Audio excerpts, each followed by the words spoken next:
Pues el título de esta escuelilla es De las puertas cerradas, que es como estaban los discípulos por miedo a los judíos, nos lo cuenta así el Evangelio de Juan, de las puertas cerradas a la valentía del anuncio, ¿no? Yo algo que estoy diciendo mucho en este tiempo de Pascua es que le tenemos que dedicar a la Pascua y al vivir como hombres y mujeres resucitados al menos el mismo esfuerzo que dedicamos en la Cuaresma a la conversión y a la sanación del corazón, ¿no? O sea, a veces es muy desproporcionada. Todas las actividades que propone la Iglesia en el tiempo de Cuaresma, convierte tu corazón, transformaos, ayuno, oración, limosna, hay como mucha intensidad y un rato de oración y confesiones y sacramento y profundiza y tal. Pero ahora estamos como en ¿para qué era la Cuaresma? Para vivir como hombres y mujeres liberados, resucitados, hombres y mujeres nuevos. Y eso continúa suponiendo esfuerzo. O sea, que el tiempo de Pascua no es simplemente admirarnos de que el Señor vive, somos testigos de la resurrección, sino que hay una colaboración consciente en esos pasos que damos de conversión y de resurrección, ¿no? Por ejemplo, de la soledad al sentirnos acompañados en comunidad. Eso es un paso muy claro. De vivir la fe solo a sentir que somos una familia muy grande, testigos de la resurrección. Yo solo sé que aquí en Madrid ha habido un montón de Pascuas. En Ciudad Real, en los pueblos, en Loeches en el centro, en la parroquia. Yo estuve en Siete Aguas con otro grupo muy grande. Y ahora con las redes sociales y todo esto vas viendo Pascua de Taiwán, Pascua de Australia, Pascua en Camerún, Pascua en Bolivia, Pascua en Colombia, Pascua en Argentina, Pascua en Ecuador, o sea, en Cuenca. Y es muy chulo porque somos testigos de la resurrección de forma comunitaria. Un paso muy real de mi fe vivida individualmente a la fe vivida en colectividad. Otro paso, que es el que hoy estamos meditando, del miedo a la valentía. Y para mí es muy actual y muy concreto, porque podemos vivir con muchos miedos. Y los tenemos como muy arraigados en lo más profundo de nuestros corazones. El miedo al fracaso, el miedo a la enfermedad, el miedo a no encontrar, el miedo a no cumplir mis expectativas, el miedo a la esterilidad, el miedo a ser una persona sin provecho, sin una función, sin trabajo. Hay mil miedos, ¿no? Y a mí me gusta mucho porque la palabra de Dios nos puede ayudar a reconocer cómo Jesús viene a dialogar con mis miedos y a vencerlos a base de amor, ¿no? Mucho era la primera carta de San Juan que dice, el amor expulsa el temor. O sea, tú puedes tener razones para vivir en el miedo, pero el Señor tiene razones para liberarte de ese miedo a base de amor, ¿no? De las puertas cerradas por el miedo, al sentirnos valientes, al sentirnos con energía suficiente para empezar proyectos. A mí esta semana me ha impresionado porque he tenido un diálogo con una persona que vino a la parroquia, no demasiado mayor, y me decía, padre, yo debo de estar algo mala, era una mujer, dice, porque no tengo fuerzas para nada. Tengo salud, tengo economía, tengo la casa pagada, dice, pero solo quiero estar metida en la cama. Y decía como, sí, como con una posición fetal, ¿no? O sea, quiero estar replegada sobre mí misma en la cama. Y venía con su hija y todo era como estímulos ilusionantes. Pero piensa en tus nietos, pero piensa en tus amigas, pero piensa en lo que puedes ayudar. Y todo eso, que cuando estás bien son motivaciones para salir, cuando estás muerto por dentro, no puedes. Y le parecía un mundo todo, ¿no? Y dice, ¿ves? Esto es muerte. Cuando no tengo fuerzas de empezar nada, cuando me falta la ilusión, ¿no? Yo ponía, este tiempo de Pascua es ideal para hablar de qué es la Iglesia. Iglesia como comunidad de testigos en el Señor resucitado. De cuál es su identidad, su misión, su lugar y su papel en el mundo, ¿no? A mí sí que me sentía llamado a hacer una escuelilla como de que demos muchas gracias a Dios por formar parte de la iglesia. De esta comunidad de hombres y mujeres de la que nosotros somos protagonistas porque hemos sido llamados. A mí me salía en la oración de la escuelilla el decir, Señor, formar parte de la iglesia no es un derecho, es un regalo que tú nos has hecho. O sea, no es una obligación, no es que nadie me lo imponga, es que es el Señor quien me invita y quien nos invita. Fijaros en cada Eucaristía lo que decimos, Señor, yo no soy digno de que entres en mi casa, pero una palabra tuya basta para sanarme. Y yo siento que sentirnos familia de la fe es un regalazo que nos hace el Señor, que eso es la iglesia. Sentir que somos hermanos y hermanas convocados y llamados por el Señor para que juntos seamos testigos de su resurrección, de su vida y de su amor. Y eso no se logra por méritos. O sea, uno no tiene que hacer un casting para que le dejen entrar en la iglesia, sino que es la puerta abierta que el Señor tiene para toda la humanidad y que se entra por el bautismo y se entra cuando no nos lo merecemos. Pero es tan bonito sentir que me está esperando Él. Dice, en la casa de mi Padre hay sitio para todos. ¿Qué es la iglesia? La casa del corazón de Dios, la casa del corazón del Padre, donde todos tenemos sitio para huir de los fríos, para huir de las soledades, para huir del hambre, para huir de la falta de sentido. Tú ven que aquí te encontraremos sitio. Tú ven que aquí te sentirás útil. Tú ven que tus talentos aquí sirven. A lo mejor en la empresa, ¿no? Yo conozco gente madurita de 50 para arriba que vive en el agobio de ¿y a mí ahora quién me va a contratar? Si contratan chavales. Pero gente de 55 para arriba no encuentra curro. Porque ya, o sea, no hay, ¿no? Bueno, pues todos los de 55 para arriba que no tengan curro, que me lo digan. De verdad. Porque la iglesia es donde se puede encontrar de verdad lugar para todas las sensibilidades, para todas las habilidades, porque en el corazón de Dios cabemos todos, ¿no? Yo ponía, el nacimiento de la iglesia fue justo en el tiempo de Pascua. Fue justo lo que despertó en los discípulos el deseo de volverse a unir una vez que se habían dispersado. Todos sabemos más o menos cómo fue el nacimiento de la comunidad de Jesús. Junto al lago, llamó a los discípulos, estuvo 3 años con ellos, pero la muerte en cruz de Jesús provocó en todos los discípulos una ruptura muy fuerte. Y lo vamos leyendo ahora, ¿no? Pedro y otros 6 discípulos estaban pescando en Galilea. Que uno dice, ¡jo, qué rápido se fueron de Jerusalén! Todo lo de la pasión y la cruz fue en Jerusalén. A los pocos días ya se habían ido a Galilea y ya estaban pescando, como olvidándose de lo que habían vivido con Jesús. Los de Maús, otros que se van, ¿no? O sea, la cruz fue demasiado grande para esos pobres hombres y para esas pobres mujeres que querían tanto a Jesús que al ver que lo machacaban en la cruz, se les acabó el sueño. Y cada uno volvió a su pobre realidad y a su pobre cotidianeidad y ya no tenían el corazón grande que les había ensanchado el Señor con su palabra, ¿no? Todos los discípulos cambiaron sus proyectos personales por el de seguir a Jesús. Y día tras día se iba forjando cada uno, pues, una expectativa, un sueño. Si te metes en la cabeza de Pedro y le preguntas, ¿tú qué pensabas que te iba a regalar Jesús?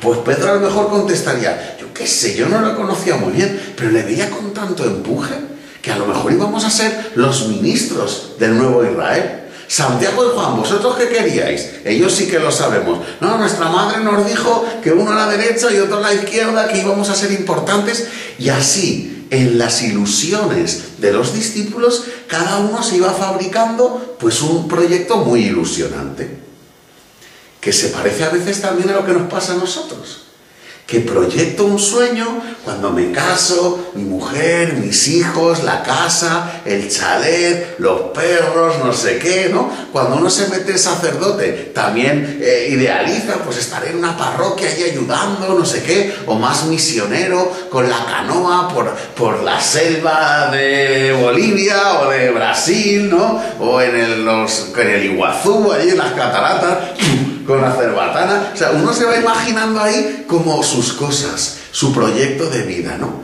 Y resulta que luego la realidad muchas veces no es lo que uno idealizaba, ¿no? De lo que pensábamos cuando nos casamos a lo que luego ha ocurrido. Las que os habéis casado, decidme, ¿ha salido algo como os imaginabais? Pues a lo mejor no.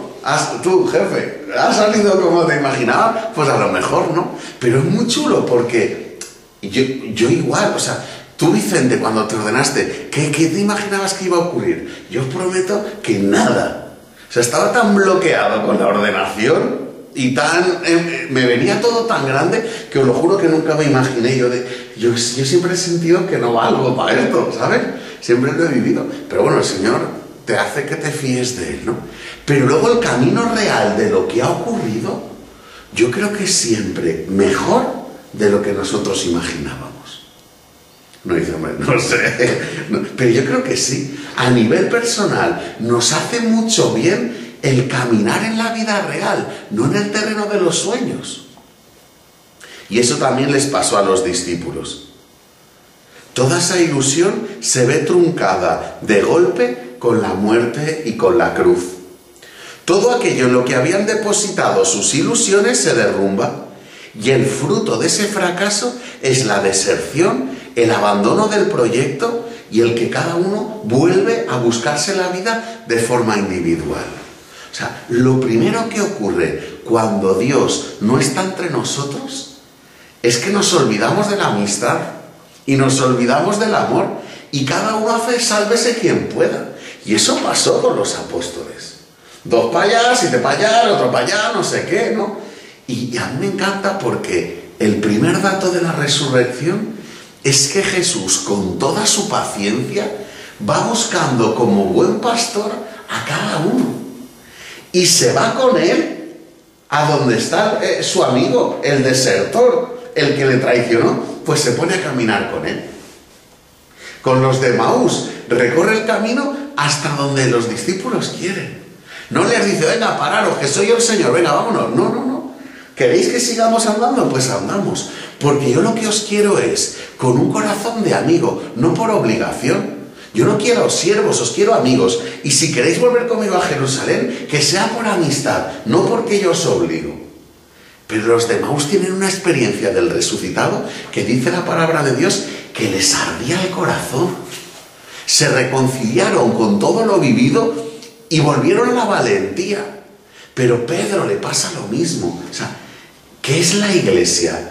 Es la comunidad de hombres y de mujeres que nos sabemos muy pecadores. Es la comunidad de hombres y mujeres que nos sabemos muy frágiles, pero que el encuentro con la misericordia del Señor nos capacita para decirle a nuestro mundo que hay razones y motivos para la esperanza. O sea, la Iglesia anuncia que tenemos un Dios loco de misericordia por la humanidad y que nos envía a nosotros, que somos ovejas perdidísimas, a acompañar a nuestros hermanos para que entren en la fiesta de la comunidad de los hombres y de las mujeres salvados, ¿no?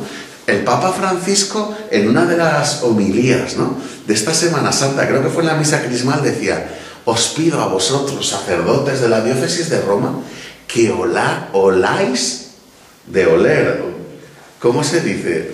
Hueláis, que oláis, no, pero que hagáis olor de oveja, ¿no? Y a mí me impresionó porque ¿qué estaba diciendo? ¿Qué significa olor a oveja? No es que no te duches, tío, y usa desodorante, no sea guarro, ¿no? Pero huele a oveja significa que tu vida esté donde está la gente que te necesita. Qué diferente oler a oveja que oler a despacho, que oler a teclado, que oler a ambientador, ambipur, olor a pino, ¿no? O sea, oler a oveja es que hueles a sudado, que la oveja se ha ido y te has ido detrás de ella, ¿no? A mí me parece que la comunidad de los que nos sentimos invitados a formar parte de esta fiesta, eso es ser iglesia. Fijaros qué diferencia con aparentes imágenes de la iglesia que provocan rechazo. La iglesia del poder, la iglesia de la distancia, la iglesia de los hombres y mujeres sin fallos, la iglesia de quien lo tiene todo segura, portadora de la verdad. O sea, todo eso es cierto, pero a través de unos hombres y unas mujeres que estamos en un camino y que nos sabemos muy frágiles, ¿no? Algo muy grande vivieron esos discípulos, ya que los que huían cambiaron el rumbo y se comprometieron. Los que estaban paralizados por el temor se sintieron capaces de empezar un proyecto que dura 21 siglos. O sea, a mí algo que me da mucha credibilidad es que si repitiéramos cada día con conciencia lo de yo no soy digno de formar parte de esto, pero quien me hace capaz eres tú, Señor. Todo eso nos haría vivir con un orgullo muy grande ser de la iglesia. No tenemos que pedirle perdón al mundo por ser católicos, sino vivir con la alegría de que quien nos sitúa ahí es la llamada del Señor, no nuestros méritos. O sea, no somos un grupo, un club selecto de los buenos, no es eso. La iglesia es la casa donde todos los que se dejan sanar por el Señor tenemos su sitio. Y eso lo tenemos que visibilizar, pues cada uno en nuestros ambientes somos testigos de la resurrección, ¿no? El primer fruto de este tiempo de Pascua es que Jesús resucitado se va en busca de las ovejas perdidas, de los corazones decepcionados, de las lágrimas de sus discípulos. Y la alegría les devuelve la ilusión por el compromiso. ¿Qué hace a una persona decidirse a formar parte de la iglesia? La alegría del encuentro con el Señor.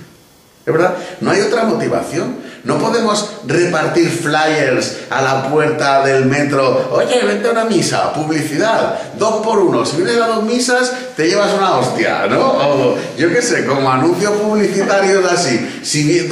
Yo qué sé, no podemos competir con el sistema de marketing del mundo. Uno entra a formar parte de la iglesia porque tiene experiencia de alegría. Alégrate, el Señor está contigo. Y eso es lo que te hace estar a gusto en la comunidad.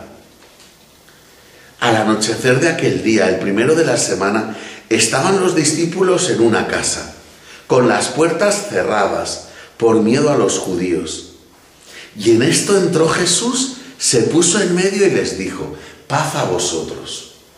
¿Cuánto de espesos son nuestros miedos? ¿Cuánta espesura tiene mis grandes problemas? A Jesús le da igual, los atraviesa.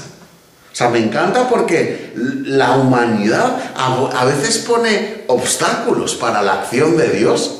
Candados, fierro, cadenas, no sé qué. Pero es que el Espíritu del Señor está tan vivo y es tan grande y Él tiene tanta ilusión de encontrarse con nosotros que atraviesa mis miedos.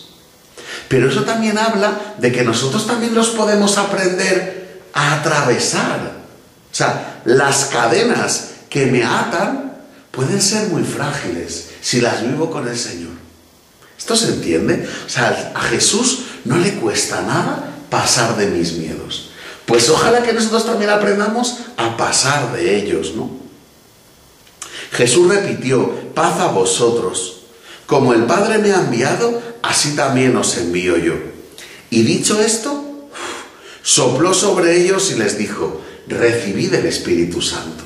O sea, a mí me encanta cómo el Señor es capaz de vernos como se ve a sí mismo.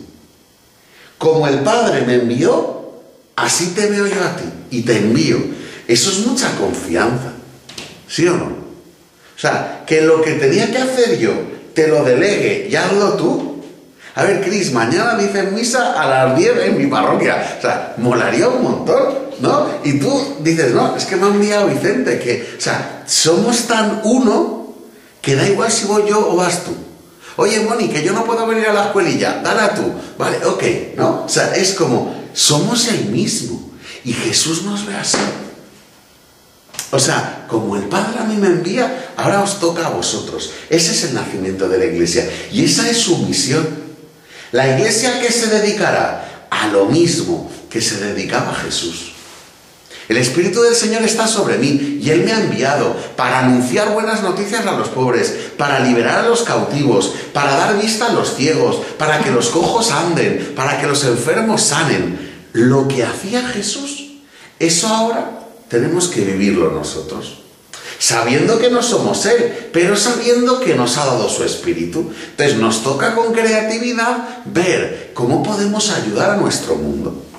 Y cada uno, pues en las circunstancias donde está.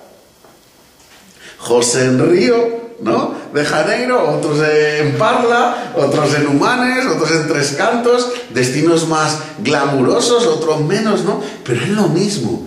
Buenas noticias que a nuestro mundo le hacen falta, ¿no? O sea, porque el bombardeo de malas noticias es muy grande. Jesús recorre el camino que va del sepulcro, de su muerte, a la fuerza y a la alegría de la comunidad. Con la ascensión de Jesús al cielo y con Pentecostés queda inaugurada la función de la Iglesia. Ahora toca a los discípulos la misma misión que vivía Jesús, ¿no? Es muy chulo en la cita de la Asunción, Jesús sube al cielo, ¿no?, como en los cuentos de Asterix, ¿verdad? Vieron las sandalias, fue para allá, y entonces viene un ángel y dice: varones, sin alegría, ¿qué hacéis mirando al cielo? O sea, ya vale de nostalgia. Ahora, ese Jesús que se ha ido es el que vive en medio de vosotros. Eso mismo pasa en el relato de Maús. Partió el pan, les explicó las Escrituras y dice San Lucas, y desapareció de su vista. ¿Por qué? Porque ahora ese Jesús que nos ha salvado, ahora lo tenemos cuando 2 o 3 nos reunimos en su nombre. O sea, el mismo Señor que resucitó y que se apareció a sus discípulos es el mismo que está ahora aquí entre nosotros. Cuando 2 o 3 nos reunimos en su nombre, Él está en medio de nosotros. Por eso nos podemos sentir con mucha calma. No soy yo el que tiene que salvar al mundo, es Él a través de nosotros. Por eso es una misión de mucha colaboración y de mucha confianza. No me tengo que agobiar, yo, ¿no? Lo hablábamos ahora también cuando veníamos. Todo el problema de las vocaciones, ¿no? Águila pertenece a una comunidad que ha tenido que cerrar en algún país, no sé qué, cambios, tal. Y uno dice, ¿qué va a pasar con las vocaciones? Si mucho, en el Verbum también nos pasa, ¿no? Y si los chavales no quieren, y las misioneras, y si no quieren venir chicas, y uno dice, eso, el Señor será el más encargado de darle solución, ¿no? Pero a mí me gusta mucho una oración que era: no pidamos obreros para la mies, pidamos que los que ya estamos nos sintamos obreros. No va el Señor a llamar a gente nueva para que venga a la comunidad, sino los que ya estamos, que nos sintamos iglesia. ¿Para qué va a venir más gente? ¿A qué? ¿A pelotonarnos aquí? No, que vengo aquí como una manada de zombies andando ahí. No es verdad. No queremos más número. No queremos más gente apelotonada sin hacer nada. Queremos que la gente que sentimos la llamada del Señor, despleguemos esa llamada. O sea, Cris, siéntete que formas parte de esta familia de los resucitados. Águila, Mónica, José, o sea, todos nosotros estamos llamados a experimentar eso. No tiene que venir nadie. Somos nosotros los que tenemos que desplegar lo que ya tenemos como riqueza desde el bautismo, ¿no? De la misma manera que Jesús recoge el encargo y la misión que ya el profeta Isaías anunció, los apóstoles comenzaron a vivir y a actuar como Jesús, continuadores de su obra, de su sueño, ayudados en todo momento por el Espíritu de Dios, ¿no? Hay una cita en Hechos de los Apóstoles 5, del 12 al 16, que dice: por mano de los apóstoles se realizaban muchos signos y prodigios en medio del pueblo. O sea, lo que antes hacía Jesús, que liberaba endemoniados, que resucitaba a la hija de Jairo, que resucitó a Lázaro, que hizo milagros, ahora eso mismo seguía ocurriendo, pero ya no con Jesús histórico, sino con los apóstoles. Eso es lo de la transmisión de las responsabilidades, ¿no? ¿Cómo se llama eso? Las comunidades autónomas han recibido la trasvase de competencias, ¿no? Bueno, pues Jesús también hizo que los apóstoles tuvieran nuevas competencias. Y nosotros también tenemos que acoger nuevas competencias. O sea, tener fe no es solo escuchar. Venir al Verbum no es a escuchar a los misioneros y a las misioneras. Eso es una época como para aprender. Pero formar parte de la comunidad no es ser oyente, sino agente, ser el que se sienta capaz en cada situación de dar esa salvación que el Señor nos confía. Dice, todos se reunían con un mismo espíritu en el pórtico de Salomón.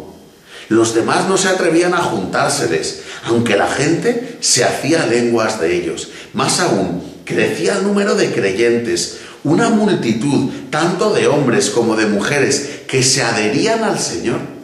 Fijaros qué chulo, no dice que se adherían a los apóstoles.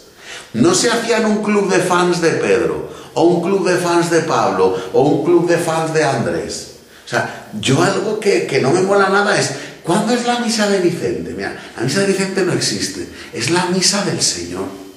Y nosotros somos todos medios, pero el que da el crecimiento es el Señor, ¿no? No podemos vivir dependiendo de quién habla, quién celebra, quién predica, porque eso es hacer particularismos que se cargan el proyecto del Señor, ¿no?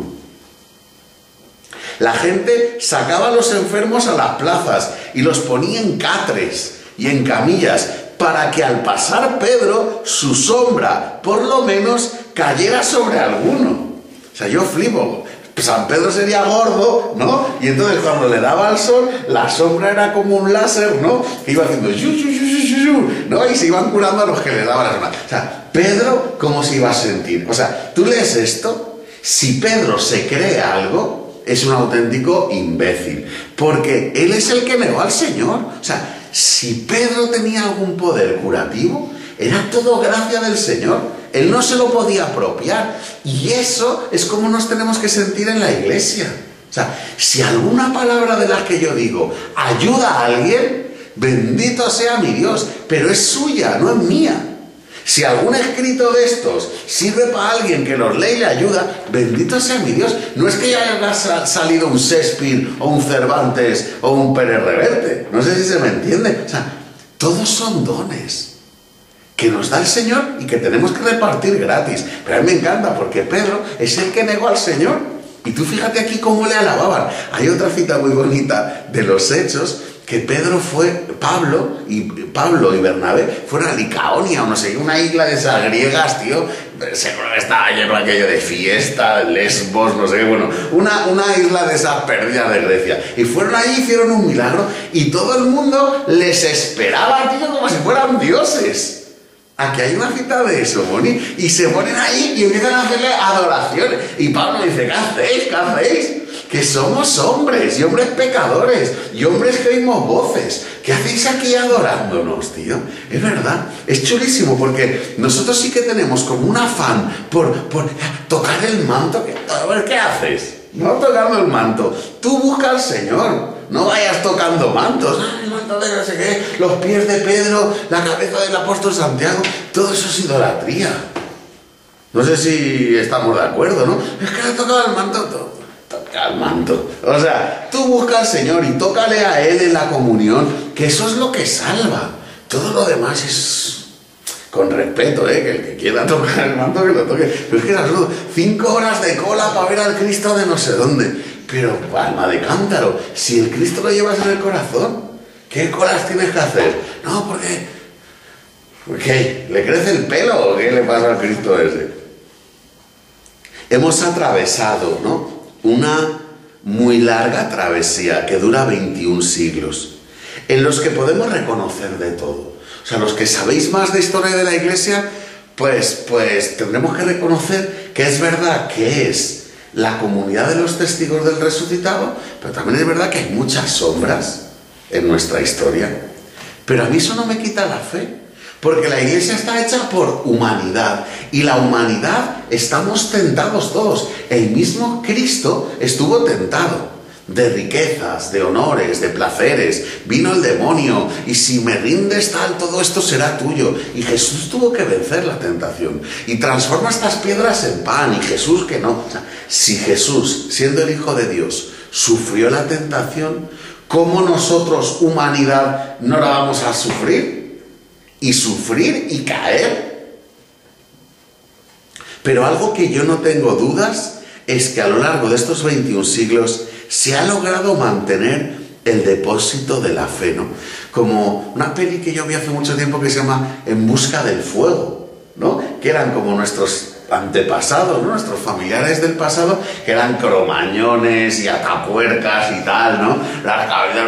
Bueno, pues pasó que los primeros padres nuestros cayó un rayo, una noche de tormenta y se hizo un incendio.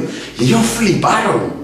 ¡Ostras, el fuego! Pero entonces sabían que era fuente de calor, churrascaban ahí un poquito de solomillo y tal, y estaba buenísimo. Entonces era que no se apague el fuego. Ellos no sabían originarlo, pero era como que no se apague. Y entonces iban ahí cuidándolo, metiéndolo en una cajita, no sé. Y a mí me ayuda mucho porque eso es lo que ha hecho la Iglesia. No sabemos muy bien cómo, pero aquí hay una palabra que salva. No sabemos muy bien cómo, pero el mensaje de Jesús revitaliza por dentro, que no se apague. Y el Espíritu, que es fuego, ha atravesado la historia de la humanidad y no se nos ha apagado. O sea, año 2013, año de la victoria, ¿no? O sea, año donde el Evangelio sigue llegando a corazones y transformándolos. Entonces, algo bueno habrá hecho la Iglesia. Sí, en 21 siglos no se nos ha apagado el fuego del Espíritu, ¿no? Es cierto que este colectivo humano, como todos, está permanentemente amenazado por las grandes tentaciones que afectan a nuestro corazón, ¿no? Las mismas tentaciones que refleja el Evangelio que vivió Jesús. Pero en medio del barro también se reconoce el tesoro de los miles de hombres y mujeres que han dado su vida para poder llevar la buena noticia a los más desfavorecidos. Es Iglesia el misionero y la misionera en los lugares más recónditos del mundo. Es Iglesia los médicos y asistentes y enfermeras que voluntariamente se van a ayudar a la gente en los lugares más desfavorecidos. Esos catequistas que conocemos, ¿no? A mí me encanta la Iglesia en Camerún, la Iglesia en África, la Iglesia en Latinoamérica. Yo estuve en Venezuela y con unos jeeps, con motos, se iban unos pobladitos a repartir la comunión. Yo recuerdo que hicimos una misión en Carorita, ¿no? No era ni Carora, era Carorita, que era muy pequeño. Solo había chivos y cactus de esos del... ¿no? Y venía un tour, o sea, ¿sabéis lo que digo? Que corre ahí como un rebuño y... Bueno, seco, que a vista se le quedaba blanco. Después de una cosilla, con una pastita que se te queda aquí blanca de predicar. Bueno, ¿qué ser? Bueno, pues allí había presencia de la Iglesia y misiones, ¿no? O sea, no hay lugar del mundo donde el Señor, a través de la generosidad y de la cierta locura de la Iglesia, haya llegado, ¿no? Sería injusto no reconocer la labor de la Iglesia en la construcción de Occidente, en la cultura, en la política, en los derechos humanos, en el mundo de la educación, de la sanidad, en el arte, en la música. Si la música existe, mucha por la música sacra, por Juan Sebastián Bach. Era cura Juan Sebastián Bach, que no lo sabíais. Pues mira, era cura. O sea, que el hombre algo de oído tenía, la fugata, no sé qué. O sea, tío, entras al patrimonio cultural de la Iglesia, a los templos, y ahora podemos juzgarles desde nuestra actitud. ¡Ay, cuánta riqueza! Pero tú sabes que el arte se ha sostenido gracias en gran parte a la Iglesia. O sea, es injusto que la metamos caña y que no valoremos el esfuerzo que ha hecho por la humanidad, ¿no? Todos somos conscientes también de la larga lista de peticiones de perdón y de entonar el mea culpa. Pues es verdad, y a lo mejor ha habido abusos, Iglesia unida al poder, Iglesia que se calla frente a las injusticias, bueno, todo eso. Pero la luz del Señor no se ha apagado, ¿no? lo del Concilio Vaticano II, yo ponía, es una institución dinámica y humilde, capaz de reunirse como en el año 1965 y reinventarse, repensarse, cambiar, una y otra vez volviendo a los orígenes. En la actualidad, lo del Papa Francisco, ¿no?, nos invita de nuevo a una vuelta a la sencillez, al cuidado y a la atención de los más pobres, a buscar la periferia más que el centro, ¿no?, el servicio más que el poder. O sea, fijaros, ¿qué institución es capaz de pensar, venga, vamos a empezar de nuevo? Pues la humildad de la Iglesia. Pues ya para terminar, ¿no?, me gustaba lo de, bueno, ¿y cómo... ¿Qué hacemos para ser iglesia? Y yo decía, alegres en el Señor, siempre alegres. O sea, nuestro distintivo no es una etiqueta por fuera. No hace falta que me ponga un cartel, soy católico. Lo único que me pide el Señor es, estad alegres. La alegría es en nuestro distintivo. La alegría es aquello, y la alegría y el amor, ¿no? Pues ojalá que en este tiempo de Pascua podamos agradecer que la resurrección la vivimos de forma comunitaria y en familia.